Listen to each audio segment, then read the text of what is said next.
اعوذ باللہ من الشیطان الرجیم بسم اللہ الرحمن الرحیم لا حول ولا قوة الا باللہ العلی العظیم حسبنا اللہ نعم الوکیل و نعم المولا و نعم النصیر۔ شروع اللہ کے نام سے جو بڑا مہربان اور رحم کرنے والا ہے، جس نے لفظ کن سے نور محمدی کو خلق کیا، جس نے ہم سے کوئی سوال طلب نہیں کیا مگر یہ کہ اطاعت۔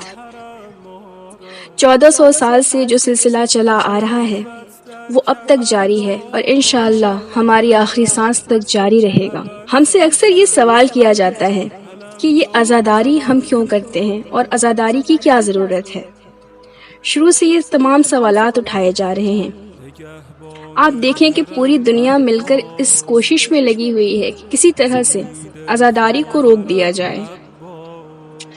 یہاں یہ بات بھی بتاتی چلوں کہ ہر آنکھ نہیں رویا کرتی، ہر قدم فرش عزا کی طرف نہیں بڑھا کرتے، اور ہر ہاتھ سینہ زنی نہیں کرتے۔ یہ ہماری خوش نصیبی ہے کہ ہمیں اللہ نے یہ شرف عطا کیا کہ ہم ان کا ذکر کریں جو نور کے پیکر ہیں۔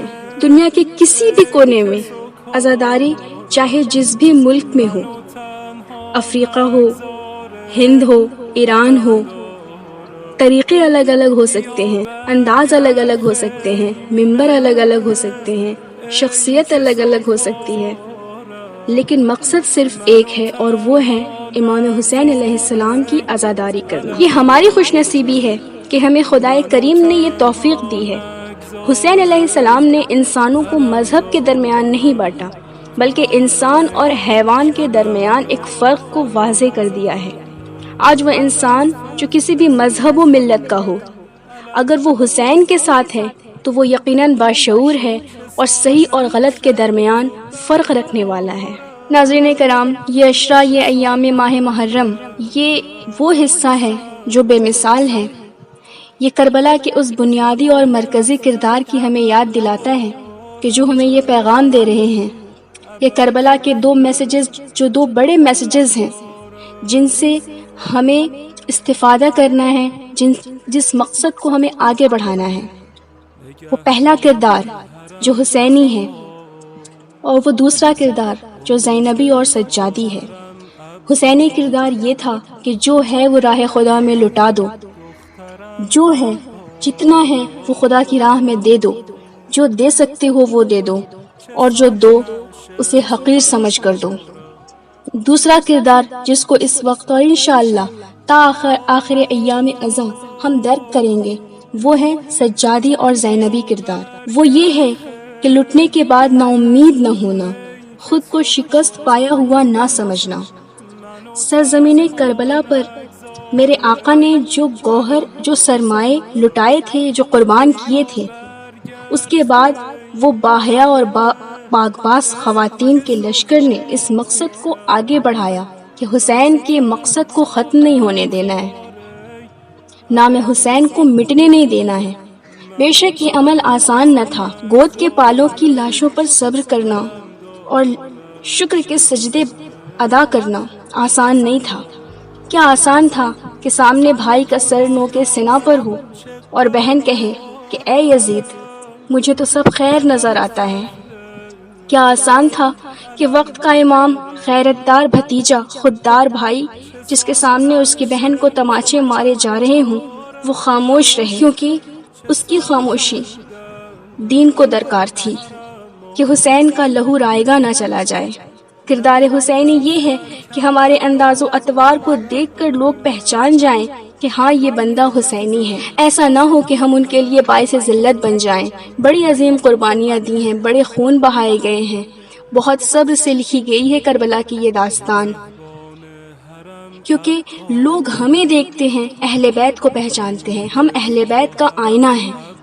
حسین نے سب کچھ دین پر قربان کیا تھا۔ دین کی بنیاد کیا تھی؟ دین کی بنیاد ہے نماز، یعنی اگر ہم نماز چھوڑ دیں تو پھر اس عزاداری کا کوئی مطلب نہیں ہے، کوئی فائدہ نہیں ہے۔ ہم خدا کو چھوڑ کر حسین کو نہیں پا سکتے۔ ایک حسینی کے طور پر ہماری یہ ذمہ داری ہے کہ ہم عزا کی روح کے ساتھ ساتھ اپنے دین کو بھی فراموش نہ کریں۔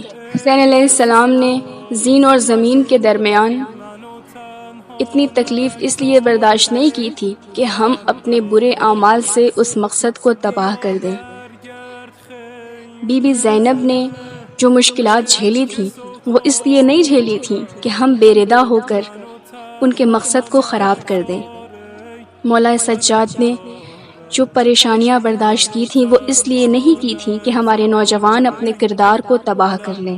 لہٰذا ہم سب کی یہ کوشش ہونی چاہیے کہ ہم اپنے کردار کے ساتھ ساتھ اپنے انداز و اطوار ہر چیز کو سدھاریں اور انشاءاللہ اس محرم میں اپنے آپ کو اتنا بہتر بنا لیں کہ دنیا دیکھ کے ہمیں پہچان جائے کہ یہ حسین کے چاہنے والے ہیں۔ آج دشمن اگر کسی چیز سے خوفزدہ ہے تو وہ اس بات سے ہے کہ ہمارے نوجوان با کردار ہو جائیں۔ وہ اس بات سے ڈر جاتے ہیں کہ ہماری عورتیں حجاب کر لیں۔ لہٰذا ہمیں دشمن کو خوفزدہ رکھنا ہے، کیونکہ ہمیں امام حسین علیہ السلام کے مقصد کو آگے بڑھانا ہے، اور انشاءاللہ امام مہدی علیہ السلام کے ظہور تک خود کو ایسا بنانا ہے کہ امام مہدی ہمیں خود بلائیں اور کہیں کہ آؤ میری نصرت کرو، کیونکہ جب امام حسین علیہ السلام نے نصرت کے لیے آواز دی تھی اس وقت ان کی نصرت کے لیے کوئی نہیں آ پایا تھا۔ ایسا نہ ہو کہ وقت کا حسین تنہا رہ جائے اور ہم اپنی دنیا کے کاموں میں مشغول رہ جائیں۔ لہٰذا ہمیں یہ کوشش کرنی ہے کہ ہم ایک بہتر مسلمان بن کر، ایک بہتر شیعہ حیدر کرار بن کر اپنے لیول پر، سیلف لیول پر خود کو ایک بہتر انسان بنا سکیں۔ الہی آمین۔ تو آئیے مل کر یہ دعا کرتے ہیں کہ پروردگار عالم ہمیں ایک بہتر انسان اور بہتر محب اہل بیت بننے کی توفیق دے۔ الہی آمین۔ تو ناظرین، اگر آپ کو ہمارا یہ ویڈیو پسند آیا ہے تو پلیز ہمارے چینل کو سبسکرائب کیجیے، کامنٹ کیجیے اور شیئر کرنا نہ بھولیے۔ آپ کی دعاؤں کی طلبگار میں ثناء زہرا عابدی انشاءاللہ آپ کی خدمت میں پھر سے حاضر ہوں گی۔ السلام علیکم ورحمۃ اللہ وبرکاتہ۔ منو تنها نگذار ای علمدار